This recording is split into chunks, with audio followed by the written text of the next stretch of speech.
మందతో కలసి మేతకు వెళ్ళి శ్రీహరి చెంతకు తాజేరి క్షీరధారలను పుట్టలో వదలి స్వామి ఆకలి తీర్చెనుగా. అది గమనించిన గోవుల కాపరి అతి కోపముతో పరుగిడుతూ గండ్రగొడ్డలను చేతను బూని ఆవును కొట్టగా ఎత్తెనుగా. అది గమనించిన శ్రీ మహావిష్ణువు ఆవుకు అడ్డుగా తానిలిచే గడ్డలి వ్రేటు తలపై పడగా నెత్తుట ధారతో తడిచెనుగా.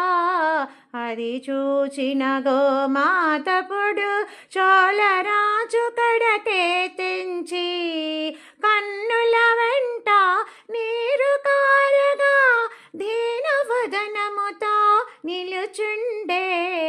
ఎన్నడు చూడను వింతని చూసి ఆశ్చర్యమునే పొందెనుగా. గోమాతనుకే రాజు వెడలి పుట్ట చెంతకే చేరెనుగా. వెంకటేశుని చరితము వింటే పాపములన్నీ తొలగుగదా. 7 కొండలు ఎక్కినంతనే మనసే పరవశమందుగదా. రాజును చూసిన శ్రీ మహావిష్ణువు అతి కోపముతో బుసకొడుతూ ఘోరమైన శాపమునొసగి పిశాచిగానే మార్చెనుగా.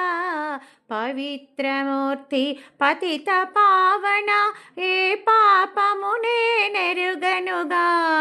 శాపము బాపి క్షమించమంటూ స్వామి పదములే పట్టెనుగా.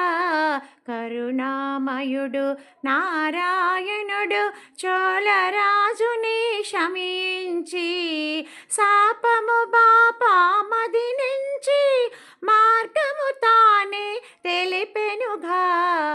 ఈ శరీరం వదిలిన పిదప చోళవంశమున జన్మించి ఆకాశరాజు నామము దాల్చి రాజ్యపాలనే చేసెదవు. పద్మావతిని బిడ్డగా పొంది కన్యాదానం నాకే చేసియు వజ్ర కిరీటం శిరసును దాల్చగా శాపము తొలగును తక్షణమే. వెంకటేశుని చరితము వింటే పాపములన్నీ తొలగుగదా. 7 కొండలు ఎక్కినంతనే మనసే పరవశమందుగదా.